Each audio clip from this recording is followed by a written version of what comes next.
You're listening to the Vint Podcast, bringing you expert interviews, alternative market insights, and exclusive access to the world of wine and spirits investing. Enjoy the show. Hey everyone, welcome back to another episode of the Vint Podcast. My name is Brady. I'm joined once again in studio by Billy Galenko. How are you, Billy? Doing very well. Life is good. Pretty excited for this episode because we have a big announcement today. Another big announcement, bigger than my engagement announcement. Yeah, that's right. Yeah, product updates and company updates are have taken the place of relational updates. I think we may have alluded to this in the past a few times, but this is kind of our formal announcement of the Vint Marketplace, which is our direct-to-consumer online sort of retail platform for selling rare wine and spirits. And Billy, you had a pretty big part in bringing that to life, didn't you? Yeah, and I think it's more exciting to announce on the podcast too, because I think for you guys, the listeners, I think this is a lot more relevant to everybody who may have found us either just, because we have our certain guests, or they're more just interested in like kind of buying wonky wines. So basically what it is the Vint Marketplace is kind of your one-stop shop to buy. Mainly, we tend to really focus on the higher end of the market, including like the top wines and spirits of the world. But we certainly have some affordable cases. Most of the inventory is our inventory that's over in Europe, so a lot of it's pre-arrival. But what it does is it gives us an opportunity to both sell wines from the investment arm of Vint as an exit channel. We have the opportunity to kind of make these available for people who either invested or just interested. But then we were also able to tap our network of partners from around the world, and utilizing all the infrastructure we built, our storage facilities, our shipping relationships, to basically be able to offer an extremely wide, I think there's over 4,000 different wines listed on the platform, extremely wide inventory of high quality, high provenance, wines and spirits to the world. So we're really excited to launch that website. And like you mentioned, we had a kind of a placeholder website, and we've been really working hard to develop something as our V2 that was going to be really approachable and easy to analyze, or not analyze, but navigate. So we think we've made a big improvement on what the baseline wine websites are out there, and then still have a long way to go to continue to improve. Yeah, and the Vint Marketplace really is designed to go hand in hand with the Vint investment platform. One, like what you mentioned, we're able to use the marketplace as a channel to sell assets that we've listed on the Vint investment platform. So it allows us to kind of manage directly that exit channel, which is good for our investors, but it's also good for us as a business, which is something that as we continue to grow, we want to continue improving on kind of that vertical integration. The other thing is, like you said, Billy, that I think we've been able to demonstrate our success in being able to source out of a lot of different networks around the world, merchant networks, and get really good pricing on our investment assets. And I think we're still able to offer really good pricing on our marketplace assets as well, even outside of obviously the wines and spirits that have formerly been listed on the investment platform that we're selling there. Even ones that we've gotten from maybe other merchants and are now selling on the site, I think we're able to offer really competitive pricing, which, anytime we can be a part of the direct-to-consumer sort of online wine retail movement and provide additional value than what's already out there, which I think we're doing with this site, I think that's a really cool thing to be a part of. So congrats to the wine team on putting that together. Yeah, thanks. Yeah, I mean, it continues one of the, and we don't really note it publicly, I guess, as much as we used to at Vint, but wine accessibility, making these wines more accessible to the world, has always been a goal. And a lot of people initially were like, oh, you're an investment company, that's making wine less accessible to the world. But we're like, well, we just started, like, wait for it. Our macro goal is to not only help, direct, actually at the very beginning, we're developing some things too down the line that are basically meant to help winemakers be able to expand and make their, do their production better and help their funding there. So like we're thinking about every end of the whole supply chain, and this is just kind of the next logical progression. And Like you said, the United States, in Europe, you have access to tons of different wines, and we're able to kind of use those in our collection. But getting some of those assets over to the United States and being able to ship to a number of states, the way that we've kind of set this up, we're really kind of expanding the game and giving more options, because right now there's only a handful of folks that would be considered kind of in that tier. So it's exciting. It also gives us an opportunity to do more wine education too. There's only a little bit on the site now because obviously it's brand new, but we'll be able to give some background on producers and regions and share our thoughts about the region, or like vintages. So it's going to give us more opportunity to kind of have stuff that we talk about on this podcast, and be a little less business focused, I would say, in our writing. Yeah, for sure. And as part of that, we're also looking to revamp the Vint podcast once again, and not a total overhaul like we've done in the past, but really trying to revamp the positioning of the podcast, as we've definitely moved towards more of a wine and spirits talks only podcast versus maybe like a markets and information, investment information. We very rarely talk about investments on the Vint platform these days, unless we have just business updates. But really want to turn this podcast into specifically wine and spirits updates, and then just leaving kind of this first portion to, any Vint updates like we're sharing today. But as part of that, we're actually fielding interest from a few different sponsors, and we're going to add sponsorship to the podcast. And so we'll have a single presenting sponsor, and the first one that we're going to lead off with is actually going to be the Vint Marketplace. So we gave this new project kind of first dibs on that spot, and we're going to present the Vint Marketplace as our Vint podcast presenting sponsor probably next episode.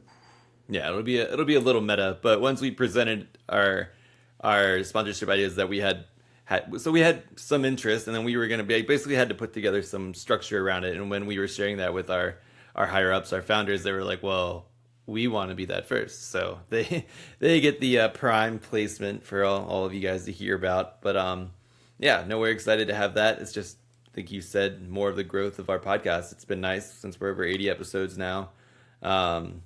It's been exciting. And then we have some really big guests the rest of the summer too. So pretty pumped for what we have in store. And now if anybody wants to directly buy wines, or sometimes wines we talk about will be available actually to purchase, which is great. We won't have to direct you elsewhere. So that'll also be dandy. Yeah, we should we'll probably have a few unique opportunities for, discounts or special shipping pricing or things like that for podcast listeners down the line as well. So yeah, definitely stay tuned for that as we roll some of those things out. And like Billy said, great guests coming up through the rest of the summer. Been really excited about the guests we've been able to feature thus far this year, and going to continue to build on that. Feel free to reach out to us if kind of there's an area of the industry that you feel like we haven't touched on and would like to hear someone's perspective from. That'd be awesome. But Billy, do you want to give an intro for Mary, our guest today? Really excited about Mary Gorman-McAdams.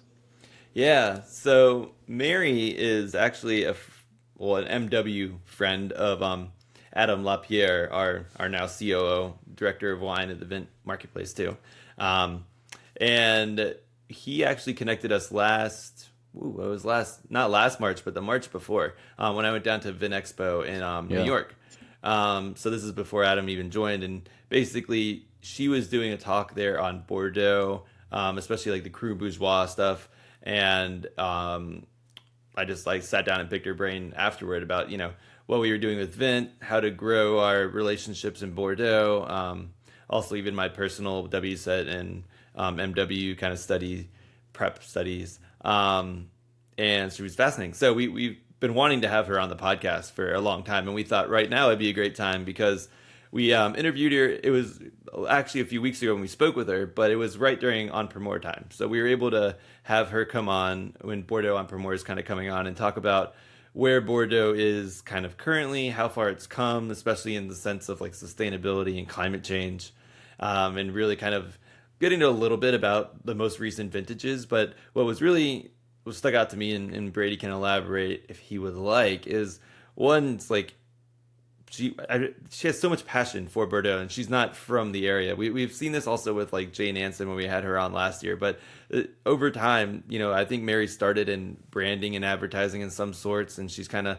lived in various areas. But she fell in love with Bordeaux. She wants to tell the story about all of the producers in Bordeaux, not just the first gross. It's like the people in Entre deux Mers or the Cru Bourgeois, and the people who are just like farmers trying to do their best, and maybe been farming sustainably and organically for years. And we brought up like, are people moving to sustainable agriculture in Bordeaux? She's like, well, a lot of people have been doing this for years. They're just not getting any shine.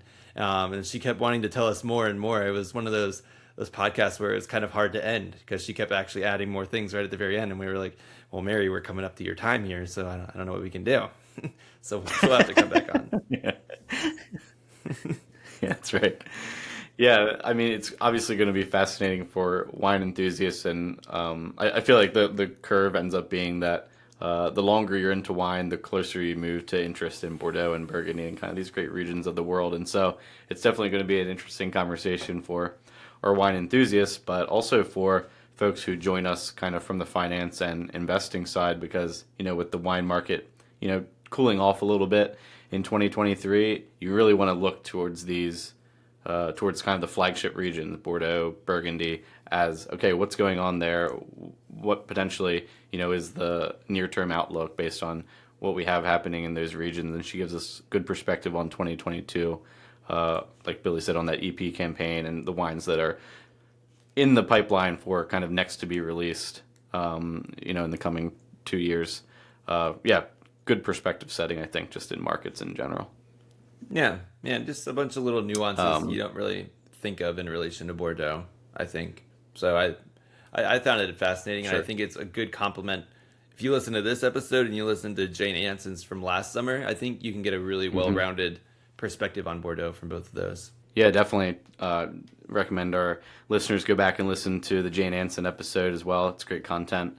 And for now, visit the Vint Marketplace, vintmarketplace.com. So our Vint investment platform is vint.co, but the new Vint Marketplace is vintmarketplace.com, and check out what we're working on there. Really excited to present that to you guys, and excited to, for more updates to the podcast and our other products coming up in the future. But right now, we will leave you with our interview with Mary Gorman-McAdams.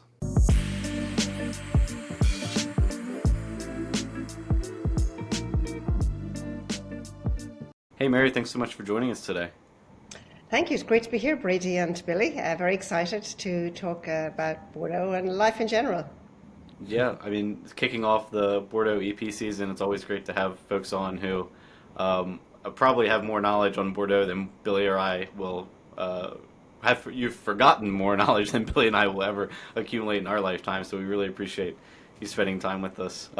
Just like, we typically try and go into background of some of our guests. Could you give us as far back as you want to go in terms of where you started in the wine world and kind of how you got to be focused on Bordeaux and what brought you to your expertise today? Sounds good. Well, as per my accent gives it away, I'm actually Irish, but I've been living in New York for 21 years. And actually, my original career was not in wine. I was in international business, marketing and consulting, and you sort of fall into the industry of your first job. So I was in technology. So how did I get into wine? Well, I lived in Lyon for a year when I was a student. And for some reason, just always reading my mother's cookbooks, I always loved the idea of wine. And growing up in Ireland, we had wine twice a year. We had it for Christmas and for Easter, but it was more about the ritual of it. So there was something that always attracted to me about wine. And then living in Lyon, which is just an amazing gastronomic city, I had many amazing experiences with wine. My husband says I shouldn't sort of lead with this, but that was my sort of first experience with Cristal. Now, this was in the 1980s, so it was still a fairly little known champagne, But I remember noticing the difference between tasting regular, if one would call sort of regular sort of non-vintage Roeder or regular champagne, and then tasting Cristal. And that was sort of my first thing, wow, there is a real difference and a hierarchy in wine. But still, to me, wine was something for pleasure and not something that I ever considered would be part of my career. Fast forward to life after graduate school, and I lived and worked in Paris for 6.5 years. Again, not in the wine industry, but certainly absorbing and visiting and learning a lot about wine just through tasting. It was actually when I went back to Ireland and I met my husband, and he and a friend and his dad were taking a wine course, and it was WSET. And I thought, oh, one can actually learn about wine academically. So I followed hot on the heels and basically did my sort of first two levels, level 2 and level 3 of WSET, still firmly entrenched in the technology industry and sort of no kind of thought of changing. But, things happened. So we moved here. My husband was transferred with his work, and I just thought, you know what? I am actually going to change my career, and I'm going to do something that I like. At this stage, I was about to start the diploma. So I thought, I'm going to actually really study wine, and I'm going to change my career. So I started diploma at the International Wine Centre under the tutelage of Mary Ewing Mulligan, who you may know, who was the first woman Master of Wine in the US. So I started studying, and I actually said to her, well, I can legally work. So she gave me a job at the wine school. And I had sort of dabbled at one stage in doing my PhD. So I'd had a little bit of sort of academia experience and knew I liked education. So I started working there, and that gave me, when you're teaching people coming from all parts of the industry, I got a sense of distributors, importers, retailers, people who work in wine PR, and thought, I kind of like this. So that was sort of my segue in, and I started, because I had done some education, very quickly I was given the opportunity to start teaching there. So, sort of fast forward, you're in now I'm in this world of people not just tracking for diploma, but also MW. So that was sort of my segue in, and continued teaching and did a lot of sort of independent consulting as well. Then how did I get to Bordeaux? Well, the opportunity, I'd always been interested in Bordeaux, having visited a number of times, and kind of two parallel things happened. That I was given the opportunity to teach Bordeaux at diploma level. So that meant, I was investing a lot more time. I was going there, and I'd been there a lot during my MW studies. And then an opportunity arose with the Bordeaux Wine Council, who were looking for somebody in the United States to be their advisor for their US strategy. And I thought, you know what, this actually combines everything I've done in my past, because it's business, it's wine. And then one thing I hadn't mentioned is that in my 6 years in Paris, I was actually working for the Irish government, their export program. So I was helping develop the export of Irish technology and aerospace companies. So I thought, well, I've kind of worked in that environment where you have a lot of stakeholders, a lot of politics, and I know how to kind of go into a country and sort of sell a country or sell a region. So it was sort of the combination of that. I thought, this is ideally, what I'd like to do. And then I started, working and going to Bordeaux. But I'd like to say on that when I went to Bordeaux, not as an MW student, not on other trips, but my first time working with the Bordeaux Wine Council was eye-opening. Because for the first time, I actually saw what I call now the real Bordeaux. I wasn't sort of chasing up the left bank and seeing all the top chateau, and then hopping over to the right bank and seeing equally top chateau. I was stopping in the Entre deux Mers. I was getting to know families. I was seeing people, and it sort of, then I thought, this is the challenge that I've been looking for, because there is a whole world here that has been sort of left behind in the general narrative about Bordeaux. And of course, you have the crown jewels, which are fantastic and are important, but there's a lot more. So that's sort of how I got into wine and how I got into Bordeaux. Wow, yeah, everybody has a unique route, and I think that's a really good one. It resonates with me. I think we might have discussed when I first met you that I was I was in like digital advertising before I got into wine as well, so I kind of feel the transition. When you were discovering some of these, I guess, I mean, this question's actually a little later on, but what were some of the stereotypes about Bordeaux that when you saw like the quote unquote real Bordeaux, that you were like instantly were like, wow, this is like completely wrong? Like, whether is it more family run things, it's, you know, it's definitely a business driven kind of region in a sense, but like, what would you want people to know that are a couple stereotypes that you instantly were like, wow, Yeah, that's well, not true? I guess in any wine region of the world, it is a business, and in order to sort of put food on the table, people kind of hope to get a crop and to sell it. But there certainly has been a perception of Bordeaux, largely driven by the fact that you have this unique, and I know we want to talk about the négociant system that is quite unique and quite particular to Bordeaux. But there's a number of things about that. That is, first, it's not a mandatory route to market. 70% of the wine that moves out, is sold, actually goes through the system, but it's not a mandatory system. So for a start, there's 30% who do not use the négociant system to sell their wine. And then there's the en primeur, and there is the Grand Chateau, where, largely you have a little bit more of a corporate environment. Not all, but a number of these larger classified chateaus have kind of fallen out of family ownership and into more corporate ownership. And part of that is you still have Napoleonic law that prevails. And as the value of these select top, we're talking about 5-6% of all the wine produced in Bordeaux, so it's still tiny, but it sort of dominates the narrative. So as the value of these lands just escalates, then the inheritance taxes also escalate. So, and the investment in order to keep the wines and keep the vineyards up to that investment grade standard, also rises. So a lot of pressure has been on a lot of companies in order to continue to finance, to have somebody with owners with deep pockets. So the perception is, and then you have, sort of, a management team.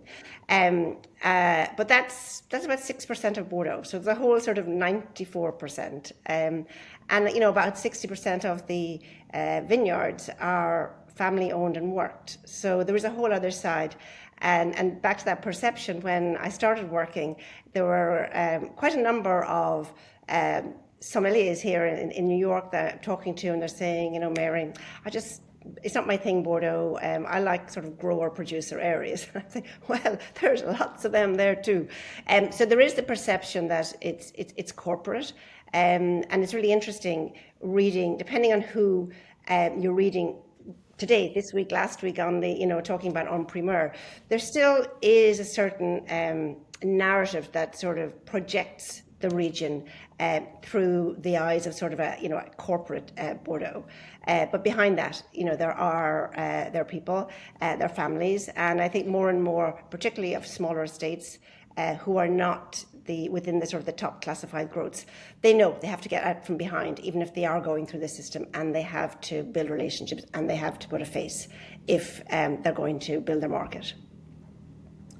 What role do you feel like the really large, more called maybe corporate acting chateau, what role do they play in the region? Like, generally a net positive role in terms of growing, obviously maybe global interest, but can you talk about some of that dynamics? Yeah, and I think there's probably not many regions in the world that command the entire wine press attention for an entire month to 6 weeks in the year. And I think that's something that is probably undervalued, that the entire world has been talking about Bordeaux from probably early March, and is talking about it. So there is a stage. So I think that there's huge value in terms of promoting the region, bringing attention to the region. And yes, we need to go beyond that. It's not only very high-priced wines. They are the crown jewels. And if you look at these wines, they have stood the test of time. And we're talking about Cabernet compared to, say, Pinot. So these wines are robust. They last. And I think there's not many regions in the wine world that you still have, lots of these wines going back, 100 plus years. So I think in that sense, they play a huge role because, it's not just talking the talk.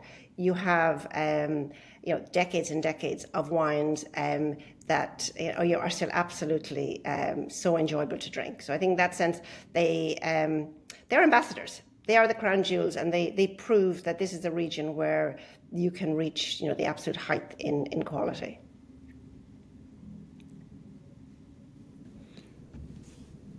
Brady, were you going to say something there? I guess I was going to follow up and ask, the smaller producers, especially for us in the U.S., very hard to identify some of the top, like smaller producers. And when I mean smaller, I guess maybe like really small, like less than 10,000 cases, kind of thing. Are there, what's the growing market for producers of that size outside of France and maybe outside of Europe generally? And how would you advise someone who's looking to, like a consumer who's looking to acquire wines at that level from Bordeaux directly if they're in the U.S. maybe? So there's a lot of questions there, and actually there's a lot to say that because I think first thing is, and it's a question that often comes up about, well, how do I navigate a wine if it doesn't have a classification? Mm-hmm. Because that in the past was a sort of a lens to which consumers made a decision about buying Bordeaux wine. And I think that created the perception or this fear, if it doesn't have a classification, then there's something wrong with it, or, I shouldn't buy it. But there are many reasons, as we now see from sort of the very top shadow, why somebody decides they don't want to be part of a classification. But yeah, so these wines are, let's say we're talking about wines under $50. So at the end of the day, it's not a big risk for someone to actually buy the wine. Today, more and more, and I would sort of cite one person in particular, Jane Anson, more and more of the top sort of critics are actually tasting these wines, and they're starting a narrative about these wines as well. So there is an increasing bit of information about these wines. Some of these wines are going through, and many of them are still going through the negotiation system. So that is a challenge because they are a sort of a faceless, they're just a name. And, sadly, many of these wines have been purchased in the past as a price point. I want my allocation of A, B, and C, but I need something that's going to fit in this sort of $15 to $20. And they buy, there's not necessarily a loyalty to a particular wine, but I might buy whatever the negociant is kind of giving me a good deal on this year. And they're kind of, volume wines. And a lot of those wines, are sold more so through retail, I would say here in the US, than necessarily on premise. But I think there's a huge, to me, scope for growth there. Many of these, and I say many, I think more need to be more actively involved too, are now sort of creating a presence, online and communicating with people. They're coming to the market and supporting their distributor. Maybe I should say they know who their distributor is. One of the first things back in 2014, when I first started working in Bordeaux, and I went over and met all these wonderful people, I was shocked by many of them who'd been to China 5 times that year, and they hadn't been to the US for about 8 years. I thought, wow, there's something wrong here. Now, I've seen absolute change in that, and people coming to the US market and realizing that, if you're not in the sandbox, there's somebody else in the sandbox, grabbing the attention of buyers. So that has been a huge change there in the realization that it's not just good enough to be a Bordeaux wine. You have to actually invest, and people tend to buy from people they like as well, and if there's relationships. So there's that, that is evolving. There's still, I think more to do, but more and more of the wine growers are coming to the US a few times a year, and the Bordeaux Wine Council is also doing a lot more initiatives to bring more people to the US more often and go to the market. But there's a lot of work still to be done. The wines are, I think, offer tremendous value. I was just looking at some reports from distributor trips to Bordeaux last year, and the quotes are all the same, saying, "I never knew, I never realised the welcome, the warmth," and I think that human side is something that in the past and in the general narrative has not been to the fore. There's more about the corporate, and once sort of en primeur and the campaign is over, then there's less talk about the individuals, and particularly the smaller chateau. On the side of trying to get people to be more in touch with the producers, I think coming here, number one, well, knowing who your distributor is definitely helpful. So trying to understand that. Coming to the U.S. and building those relationships, I also think that's important. How do you see Bordeaux has been known for not being great, and it's getting better at like the tourism side of things, like not just having people drive by and look at it from afar, but actually building that experience. How have you seen that impacting some of the growth that you're talking about in relationship building? Oh, hugely, and the tourism also links it very much into the whole movement in sustainability, and I think that's something that is an important part of the conversation, because in sort of tandem with Bordeaux has no soul, or doesn't have the growers, I think there was also is perception, because it's a large region too, and bad news travels often more quickly than good news, and these sort of things. Oh, somebody's been seen putting X, Y, and Z on their vineyard, and there was a lot of work going on behind the scenes, but it took Bordeaux a little bit of time to kind of realize we need to actually talk about this. We need to actually come out and say what we're doing. So I would say, and I did notice it earlier on, I was saying to some people at the CIVB, why aren't we talking about all these things happening? And I think there was a feeling we need to wait until we've gone a little bit further. But thankfully that happened. And now, 75% of the vineyard area is certified to an official certification of sustainability. 23% is either certified or on the route, like in progress for organic. And that's pretty low for a region that's big. That's not an insignificant achievement. And I would like to kind of give a little shout out for the little guys, because often that conversation, certainly, there's I won't name, but there's certain few top chateau that when airtime was given to organic or biodynamic, and they are the ambassadors, but I could name 10, 20 petit chateaux who've been biodynamic for 30 years and just doing their thing, or a little guy, another chateau in Saint-Emilion, that 15th generation in the family was never anything but organic. Mm-hmm.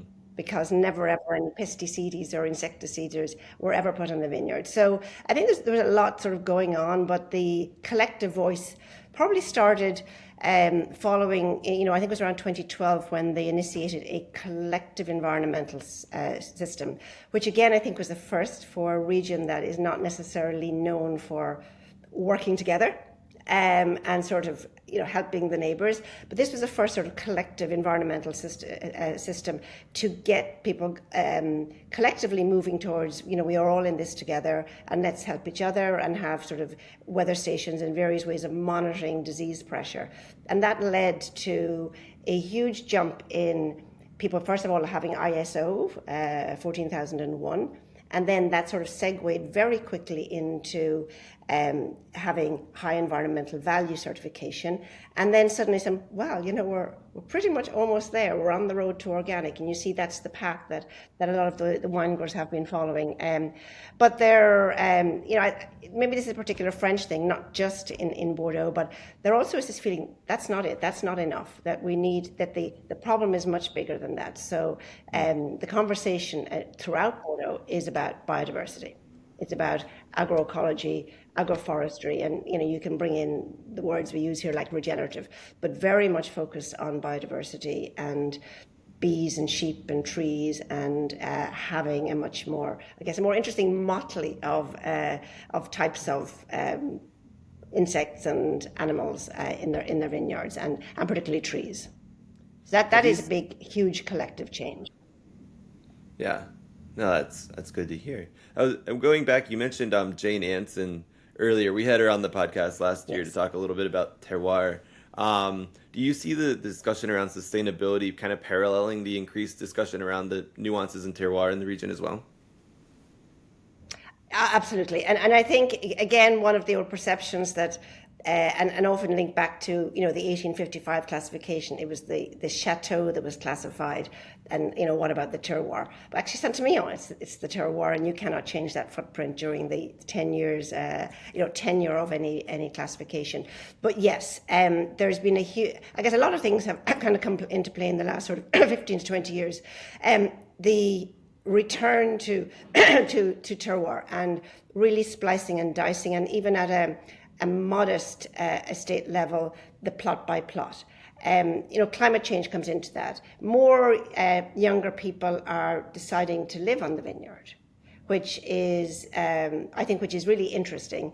Now, one could be cynical and argue that in the Medoc, part of that is driven by high house prices in Bordeaux, and people need to, move up the Medoc. But whatever, more people are living closer to their vineyards and bringing kids up. So I think that is, also part of the conversation, that I want to have an environment where my children kind of can run around healthily.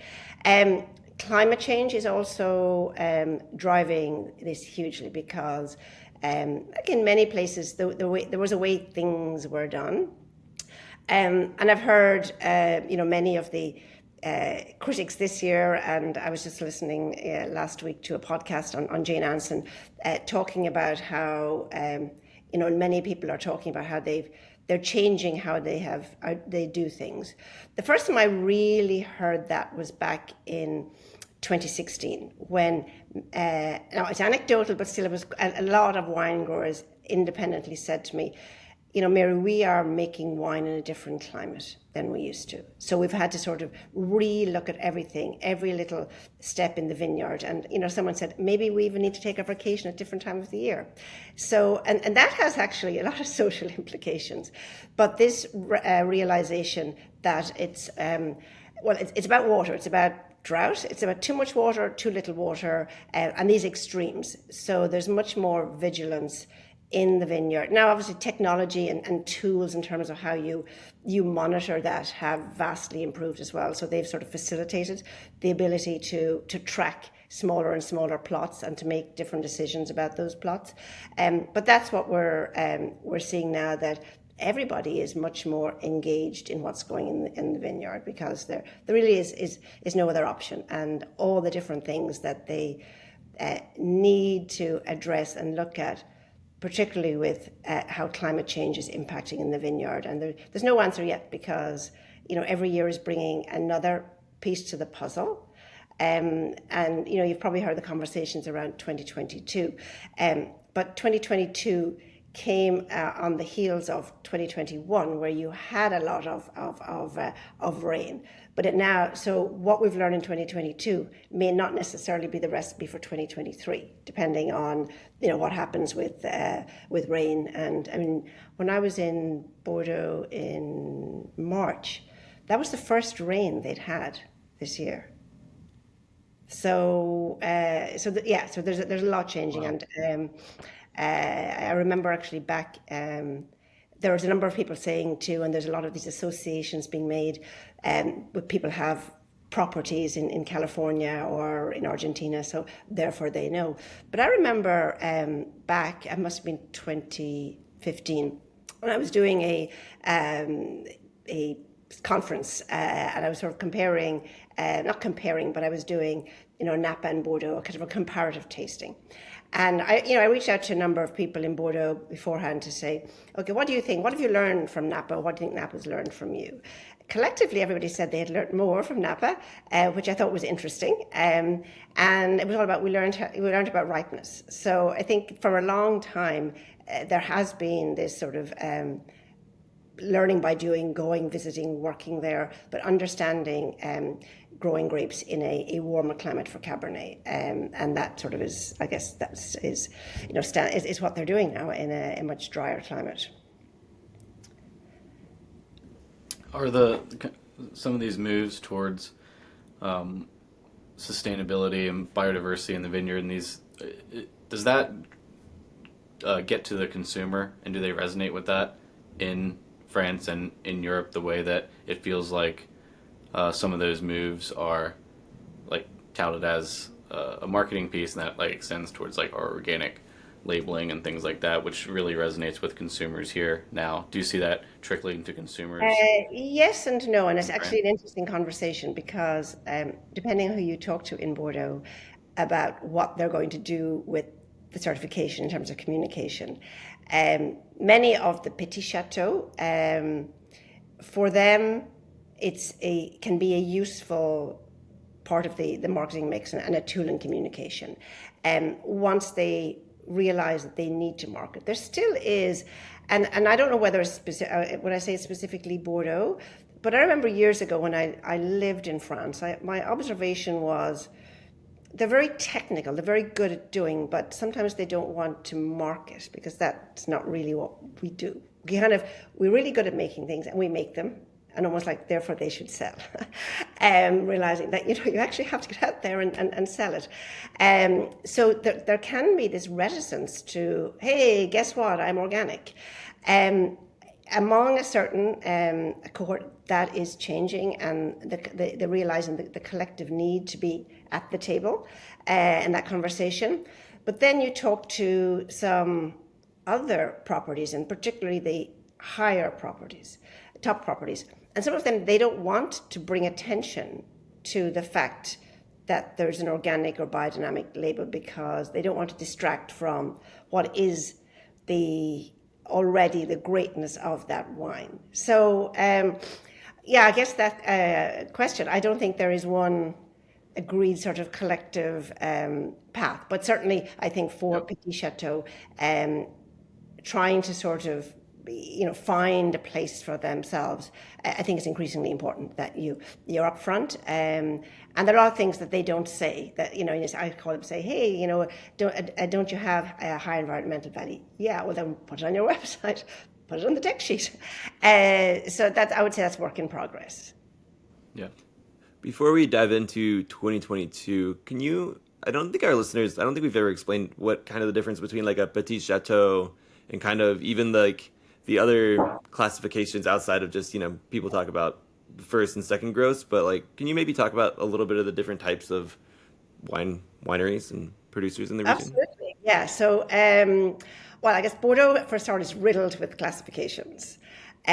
Most people are probably most familiar with the 1855 classification of the Médoc on the left bank and Sauternes. And that was done for the Expo in 1855 at the behest of Napoleon, who basically asked the merchants and the brokers let's show Bordeaux's best. So basically asked them to come up with a list of wines that were the best. And that list was basically based on the perception of the chateau in the market and the prices that the wines were being sold for. So there was no going into the vineyard. There was no blind tasting of 5 vintages. It basically was kind of marketing, the perception and the prices of the wines as indicators of the quality. So it was never really written down. I mean, it was sort of officialized, but there was no criteria beyond the perception of the quality. And that stood the test of time. As most of your listeners probably know, that the only changes were that poor little Chateau Cantemerle was forgotten and then was added afterwards. And then Mouton was elevated from a second growth to first growth by presidential decree when George Pompidou was the president in the 1970s. Other than that, it has not changed.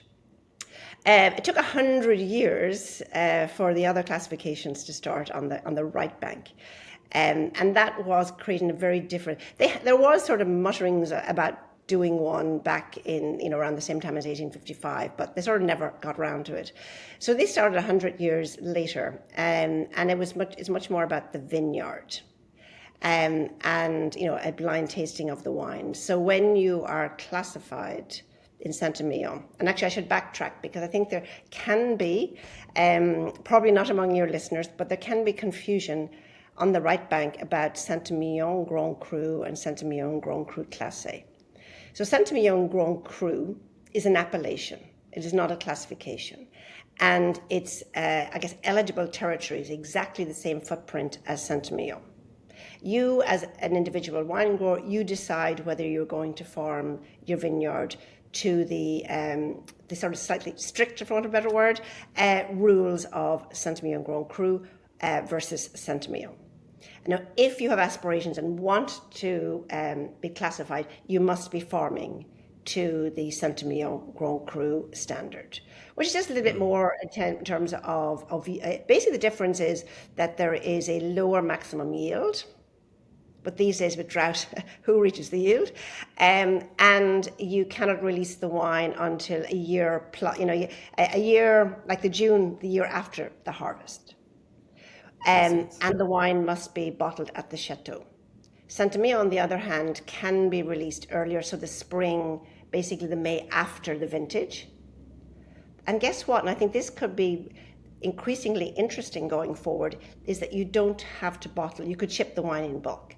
I think as we go further down the sustainability route, I could see somebody saying, well, you know what? I'm going to ship my wine in bulk to the US.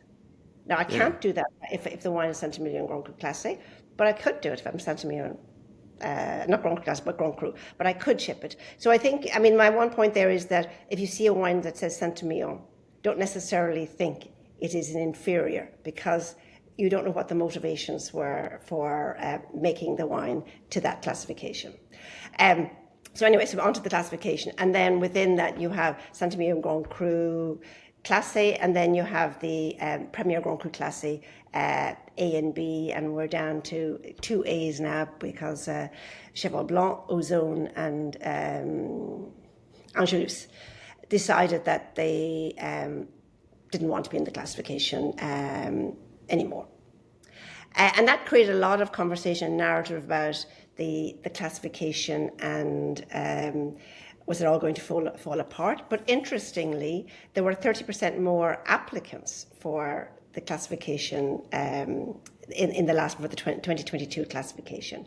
Centimio, compared to the left bank, is much more fragmented, and estates are much smaller, and there are way more estates. So there are hundreds and hundreds and hundreds.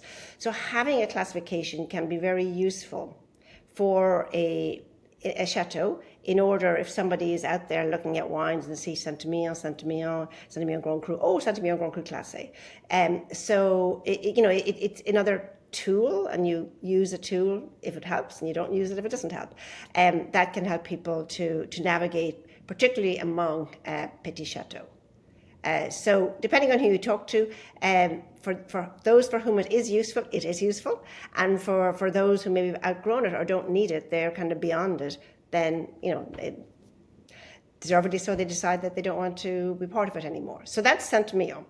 Then you also have a classification in the Grave, and that came about around the same time as Centimio, and that's red and white. But most people don't even know about it. And it's not something that is kind of front of mind when somebody's buying a wine. And where I guess it did come into play is that it is the classification of the Grave. And some estates are classified for red and white, some are only classified for red, and some are only classified for white. But it was a major catalyst for the creation of the Pesaglionio appellation, because all of these chateaux were in the northern part of Grave, which was deemed to have the top gravelly soils and the most sort of homogeneous in terms of quality. So that's sort of where all of the classified Grave estates are in the appellation of Pesaglionio. And I'll stop about classifications in a moment, but I will bring one other because I think it's an important little one. You do have, actually there's two more in the Médoc, but the Cru Artisan. I think that's a classification that I think will emerge much more strongly in the future. So a Cru Artisan is du Médoc, so it's in the Médoc, as a classification for, you don't have to be any particular size, but they typically are kind of under 10 hectares because you have to do everything soup to nuts, and family owned, family worked, everything. And by default, if you're a small private family estate, you're probably not going to be able to do that at a very large level. So there are about sort of 30 something of these little estates Again, they don't always put a little label on the, a name on the label. You have to work hard to find the website. But I think there's a little bit more kind of conversation and sort of acknowledgement that this is a really good tool for people looking for those special bijou jewels of growers from the Medoc. And then we could talk about the Cru Bourgeois, which is another classification that, in all fairness, it has evolved and it has changed over the years since it was firstly officialized in 1932, to go from having 3 tiers, then to 1 tier, now back to 3 tiers, but a lot of transparency and a lot of focus on the wines. I could go into more detail, but I know that we've lots more to talk about. I'm fearful of going down a rabbit hole talking about classifications when there is a lot more than classifications to talk about in Bordeaux. No, that's great. I mean, I think that especially for Americans who, French wine labels can be difficult, and especially, if you're navigating a local wine shop, it's almost impossible for most people to navigate those things and know, like, oh, am I getting something that is high quality, and what does, A mean versus B? So I think that, like, your overarching point that some of these classifications, they don't necessarily signify quality. There might be a, particular business decision or decision completely outside of, what's actually ended up going in the bottle that could be impacting how someone chooses to identify. So I think that's really helpful on just a high level. Before we get in, like Billy said, get into Emprumer for 2022, could you talk about the way that the wine industry works in Bordeaux, talk about kind of the negotiant structures, and what is especially in terms of us as an investment firm purchasing some of these, certainly purchasing from some of the quote-unquote like corporate ties type names, and also some of the smaller chateau. Could you talk about maybe how that business works from start to finish? Absolutely, yeah. It's quite a unique model. You've got the chateau, you've got the courtier or the broker, you've got the negociant, and then you've got whoever they sell to.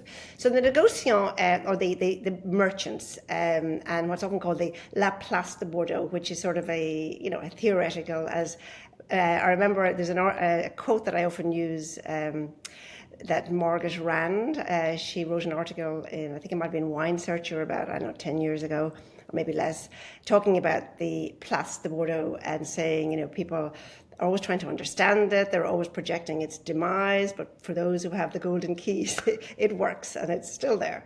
So basically it is, the Place is kind of an imaginary place, but it is the marketplace, or a virtual not a virtual, but it's a marketplace, and consists of about 300 merchants. And the merchants, basically, they are the marketing arm of Bordeaux. And if you think back traditionally, particularly the wines that were traded, they were the wines of the Grand Chateau. They were the aristocratic wines. So the aristocrats really didn't get involved in the sully business of selling and talking money. So the negociants were the means through which the sort of deals were made. And that really brings you into the broker. So the broker is a really important part of the puzzle, because the broker knows everything. And I remember one time someone telling me that you cannot apply for a job to be a broker. It's basically families. So you either, are born into these brokerage families or not. So the broker never takes ownership, but the broker is the eyes and the ears. And the broker is all the time out there, talking to the chateau. So he knows, well, I shouldn't say he, she, they, everybody, they know who has wine to sell, who needs wine to buy. So, and they kind of avoid all the unpleasantries of haggling of prices. So they kind of know what the market will accept, how much you can, what the pricing should be. So they basically broker the deal between the chateau and the wine merchant. And they take a commission, 2% for doing that. So that's the part we see. We see this, they go to the chateau, they talk to the chateau. Now the chateau does talk to the negociant too, but the actual mechanics of the deal is done through the broker. So the broker, and then everybody's happy, so the negociant and the chateau remain friends and they have dinner together. So they broker the deal.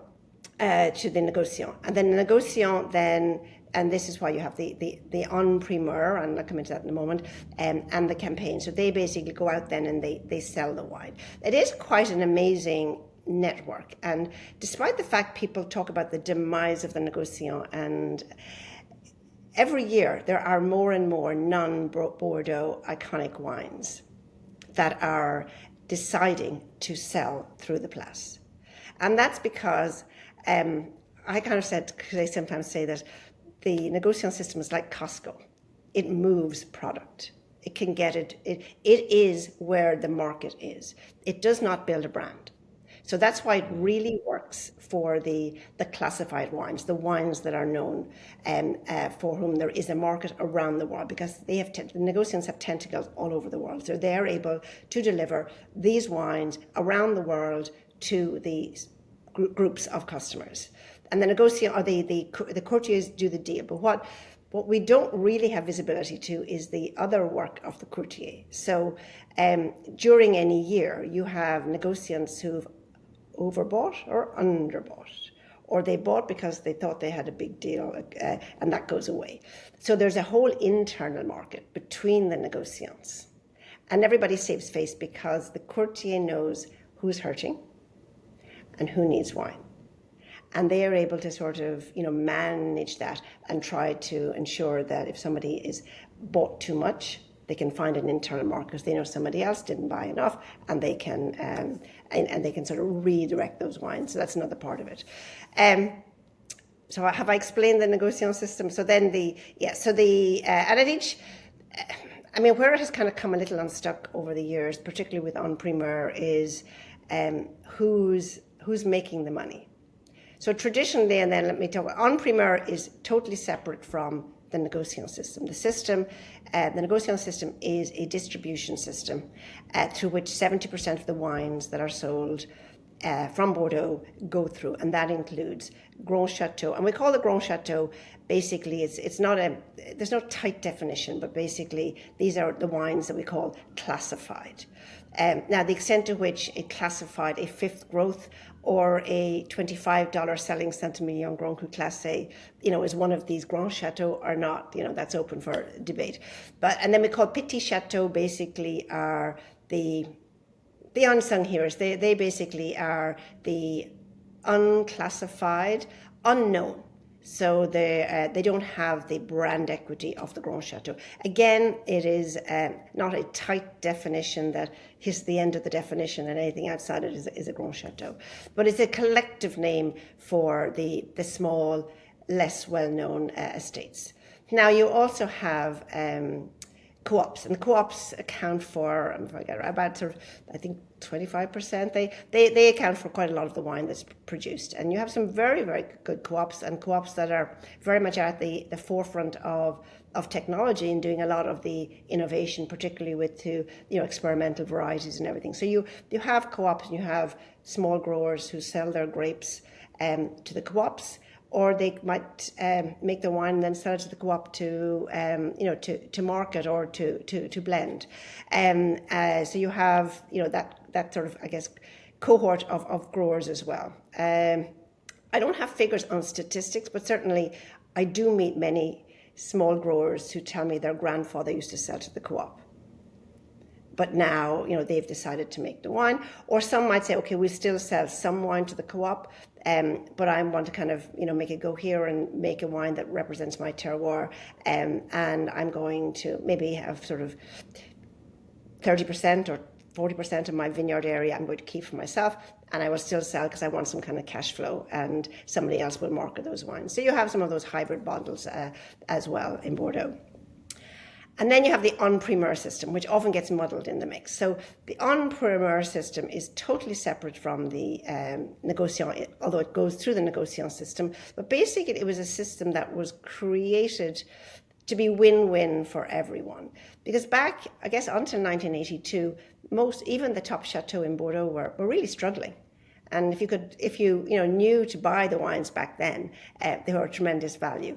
But the Grand Chateau, they had cash flow issues as well. So the en primeur was a way to sell the wines early, so before they are bottled, basically the spring after the harvest when they are still maturing, to sell them forward to the negociants, who will also sell them forward to whomever the importers, distributor they sell to around the world, in order to generate that sort of demand all the way down to for individual consumers who will decide to buy early. You have the showing of the wines, you have the critics who come and who write and taste and talk about the wines, and there is a general impression. But the whole idea is to sell through. And the idea was that everybody should gain by selling through, that basically by selling early at a lower price, then the Chateau got money. Everybody got money early, and the incentive for the customer at the end is they were going to sort of their return for the risk was they were getting a wine at a better price. Fast forward through the years. And, we've seen sort of prices that Chateau sell for a price, then the negociant sells for a much higher price. This all kind of came out of 2009, 2010, when it was clear that there was huge demand in certain markets for these wines. And then the Chateau say, hey, hang on a minute, I need to get a bit more of that pie. So, their release prices, or I'll release in tranches, I'll only release a little bit. So it's become a lot more complicated, and there's a lot more motivations at the different sort of stages. As I was reading that some critic was talking about all the reasons that, motivate people to buy en primeur, and really the only one that you should be thinking of is if loyalty, if you like to buy a particular estate every year. But, it's risky if you're always thinking, I'm going to make a profit. Maybe, it's a way of getting allocation, but for many of the top wines, there's plenty of wine. Yes, there are some, sort of, if we're talking about Petrus or Lupin, where, there's, tiny amounts, but for many of them, should be no problem getting the wine. So the motivations are different. There's so much conversation, and the way we've seen in the past where when the wine is finally released, it's either the same price or slightly lower. So I think that sort of has tainted some of the motivations for buying en primeur. So basically I think it's, if you want to get the wine early, your loyalty, you always buy a certain Chateau en primeur and you like it, well, good for you. But none of the other reasons I think are necessarily going to work every year.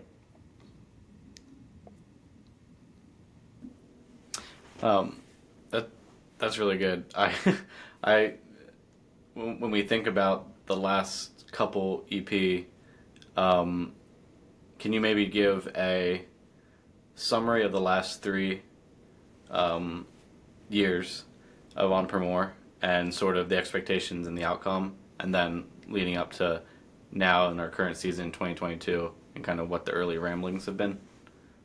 Yeah, I mean, I think now, I don't work in the en primeur market, but in terms of my sort of observations, I think there's been for better a cynicism towards sort of the en primeur system for going back sort of I would say now almost sort of 10 years, and this feeling that every year there's an inflated, the next best vintage of the year. That prices are increasing, and they shouldn't be increasing, and prices always go up, and the narrative seems to indicate that the pricing is always too high. So anyone buying is taking more of a risk, and I think collectively over the last number of years, that has resulted in less appetite for the wines beyond certain top wines that people want to have because they don't want to risk not getting that offer the next year. But certainly it has sort of changed the appetite for the wines, and particularly because then you can get the wines later. And I think many people were hurt in the some of the years of en primeur, and then found it hard to sell through, particularly I think after 2010. You get the sort of the recessionary years come in, and then it sort of it makes it harder to sell on the wines. My observation, I guess, that this year to me seems to there have been the greatest appetite for not just, we'll see about buying the wines, but certainly for tasting the wines, and I haven't seen that in many years, and I think particularly from the US. You've seen a lot more buyers going over this year. Whether or not, what they will buy, that remains to be seen. But certainly there was a renewed interest, I think, for the first time in many years in actually going to excitement about tasting the wines from 2022. Yeah, I think that's also, it's telling of the quality of the vintage, because I was able to go last year and there was a little bit of excitement, but that was more just because people weren't able to as much during the pandemic, as opposed to simply the quality of the vintage. Can you let us know a little bit about what you've heard in terms of the quality? I've heard it can range from, it's a little bit variable, not like last year, but it can range from, good to like extremely excellent when it gets to be the really prime wines. What have you heard? Yeah, and I guess go back to 2021. I think you can describe it as how best suits you in order to sell it. I think there are some very charming wines in 2021. It's not a big, powerful, it's not going to be the most long-lived vintage. But I always say, vintage are like your children. They can't all be the big, strong football player. And there's a subtlety and to me, a delightful lightness. It's not going to have power. It's not going to have the same concentration about the 2021s. So if you are a wine drinker, I think 2021 gives you a lot of charm, and it's you need to know every vintage. If you are buying because you want to resell and invest, it's probably not the vintage that you're going to get the best return on your investment. It was a lot. In many ways, you could say the maturity and the concentration level was capped because of the amount of rain and the cooler weather. 2022 has everything. I mean, it's, yes, now I haven't tasted all the wines that everyone in En Primeur is tasting. If you were over there, you'd probably tasted more. And not everybody will have, I guess, managed what nature gave them in order to have the most perfect wine. But I think what we can all agree, and I can taste in my mouth still what I tasted back in last October and to some degree in March. But I remember being absolutely astounded last October by the color and by the concentration, by the ripeness. I would say tannin, but also, and I know there's lots of debate about how did they manage the freshness, but there was a freshness, not a deadness to the fruit. And everybody was very, very excited. And the other thing about 2022, and being there when, kind of the end of harvest, and I didn't see one bit of rot. And that I've never seen such picture perfect sort of clusters of grape. I think that was something that was key in 2021. You didn't have humidity, you didn't have any kind of water, but there is this concentration. There's a lot of tannin, a lot of color, a lot of concentration, acidity. And you have all the analysis on the acidities being low, and they are lower than they have been for about 10 years. I think this is particularly important for the whites, and my understanding, and it would be rightfully so, there is acidification or pH adjustment, whatever you want to call it, but necessarily in the whites. I'm not sure. I think there's more of a mix going on with the reds, because you have people who are absolutely convinced that the only way you could have the freshness that people are tasting is through adjustment. Then there are also there's also data that does show that low acidity, but the pH is like 3.4, 3.5, not low, but they would for that low acidity, they were expecting pHs to be much higher. So like there is more freshness than you would expect for the acidity. So, put that in the mix as well. And at the end of the day, I guess the result is what you taste. But I think there is lovely freshness. What people are saying, and I think you need to be careful is how people managed all that stuff and the extent to which, what I mentioned earlier, the winemakers, the wine growers, kind of walk the walk as well in terms of understanding that you have to vinify and you have to harvest in a different way than you would have in other years because you needed to have harvested earlier, and then maybe you need to manage that extraction. So maybe you've got to slightly cooler temperature for your fermentation just to manage that extraction of colour and tannin because it's going to come. There's so much of it's going to come more easily. So how well or not someone did that, I think, will be the proof. And what I'm hearing is there are many amazing wines. Then there are some where I think I might have heard Sarah Kemp say that the tannins are like boulders. So, but then again, I think sometimes, and this is so true, that we can tend to be terribly critical of something now without the benefit of élevage. And I think of 2011, I think of 2007, and I think those wines give not just amazing pleasure now, but I think those wines have really sort of kind of fallen into their skin over time with aging. So I think that's something that will also play into the mix, and how, and depending on the soils. I think there was a lot. I mean, there was a derogation this year in certain appellations like Saint-Emilion, Pomerol, and Pessac, where they were allowed to irrigate. Because the one big difference in 2022, people kind of liken it to, well, 2018 was also very, every year there's a heat wave now. I think that's basically taken for granted. And every year there's frost damage. What does change is the level of whether or not you've got rainfall and when the drought starts. And the big difference, if you look at the figures, I mean, it's off the charts, the evapotranspiration rate in 2022 compared to any of the other hot years. And that made the huge difference in terms of moisture availability. So again, depending on where you were, whether you were on, you can say the clay soils or the limestone soils, but I think people are seeing, and this is where, as the late Professor Denis Dubourdieu said to me one time when I was having a conversation, he said, sometimes you ask too many questions, sometimes you have to believe in the magic. But I think that when you kind of look at the level of drought and the level of heat, I think the general response to the critics and the market tasting the wines has been very positive in terms of what they've tasted.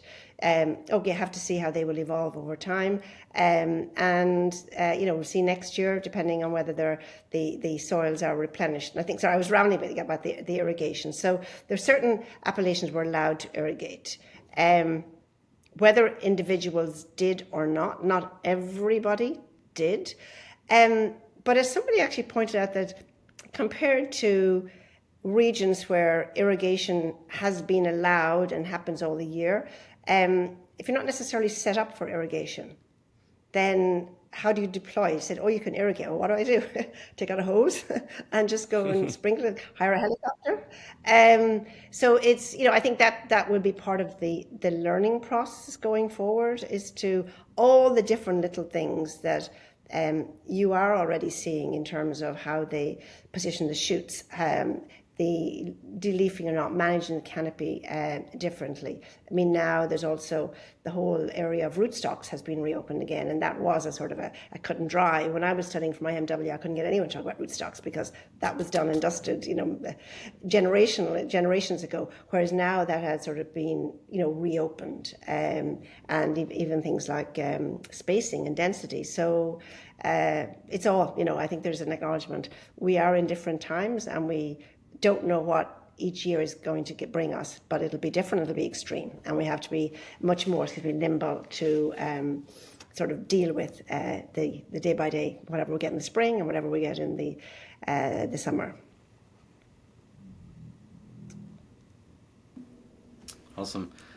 Thanks a lot, Mary. This is, I think we touched on a pretty wide breadth of topics, obviously ones that we could do an entire episode on each. Certainly on for more in the classification system and sustainability and biodiversity. We could do episodes on all of those things.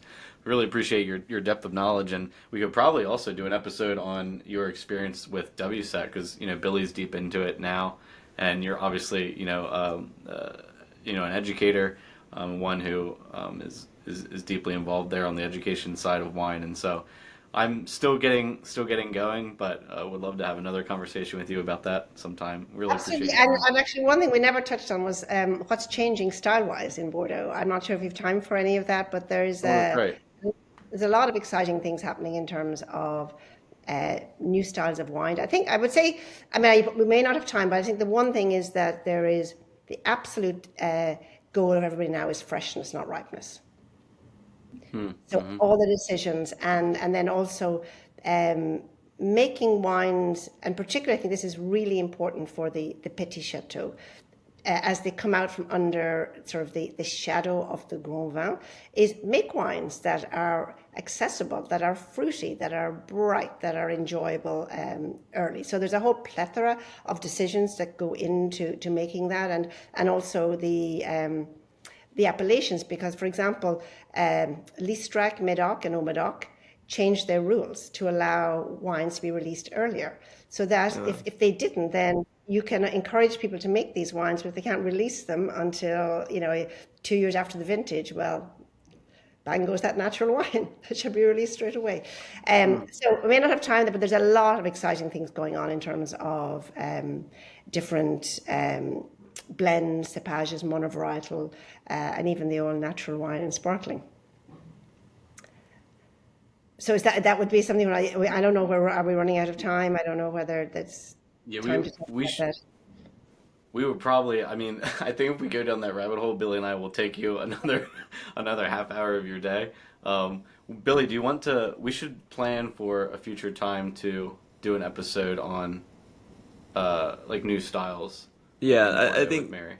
For sure. We'll have you back on, because I also want to talk about the new varieties that are being allowed, and how some of the new farming techniques will be incorporated there, because they get to start from scratch. So yeah, we'll just do another episode, maybe later in the summer when you're traveling a little less.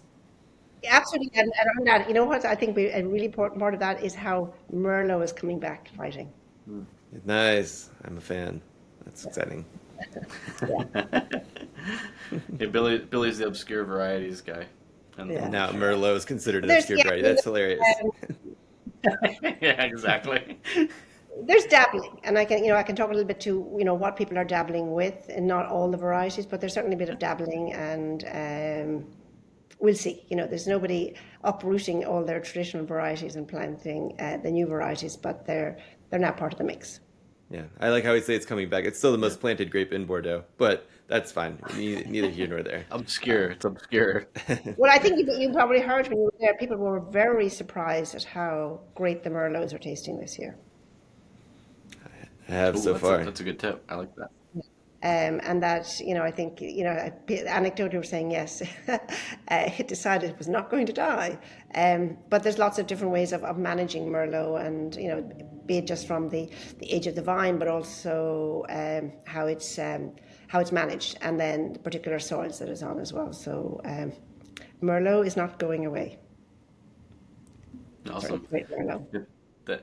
Yeah, I'd love to do a conversation on the varieties, and then how the traditional varieties are also evolving in that mix as Bordeaux kind of moves to wherever it's going to be. And there are, I don't know whether you know of the, apart from the various official experiments, but Bernard Magret at La Tour Carnet, he has his vineyard, the 2050 vineyard, and doing really lots of interesting experimentations there with so many different varieties. Oh, wow, yeah. I've heard of that, but I haven't yet dug into it. Go ahead, Brittany. Yeah.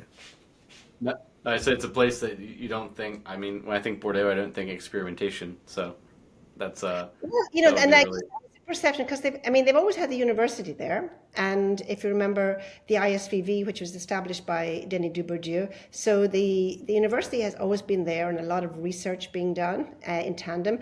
And then I was able to say that you have the official research, and there's bags of it. I mean, we have Kees van Leuven and all the work he's done. Actually, in June, there's a whole Cabernet Franc symposium, people coming from all over France and the world for the first ever Cabernet Franc symposium. But then you have people that are, as people do, just doing their own little thing. And then the neighbour kind of looks and says, that's a bit peculiar. Wouldn't do that. Then the next year, they kind of say, tell me more. So you're kind of seeing lots of these things as well. So you have this official research, and then you have people just experimenting and doing. And then, as things sort of evolve, you have sort of the marrying of the two. But again, there's lots to talk on those official and unofficial projects as well. Yeah, very good. Maybe after we get through EP season and stuff, maybe later this summer we can come back to it, and that'd be a great conversation heading into. Like I said, after we get out of EP. Thank you, Mary. Thank you so much for being willing to come on and chat with us. I'm sure our audience will learn a ton from this, and I can't wait to dive into that next topic later. My pleasure. Thank you so much, Brady and Billy, and good luck with the rest of EP for yourselves. Thank you. Take care. Thanks so much. Yep. Thank you again.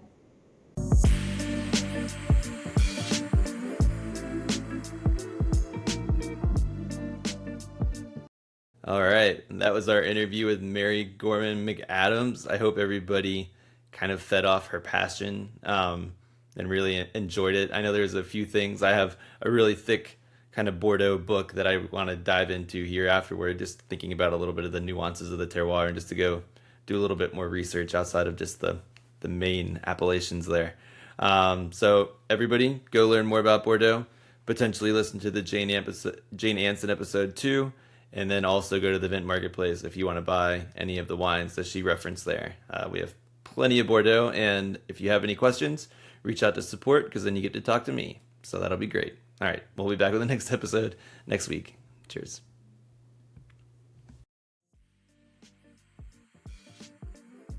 To check out our current offerings and to sign up for the Vint platform, find us at www.vint.co. That's www.vint.co. For questions, comments, or feedback on the Vint podcast, please email us at support@vint.co. Vint and VV Markets are offering securities pursuant to Regulation A. Our offering circular as amended can be found on the SEC website. Past performance is no guarantee of future results. Investments such as those on the Vint platform are speculative and involve substantial risks to consider before investing. We may provide communication that may contain certain forward-looking statements that are subject to various risks and uncertainties. Information provided in any communications, including this podcast, is not legal, business, or tax advice. All prospective investors should consult a legal, tax, or business advisor concerning the subject matter of any communications and any offering.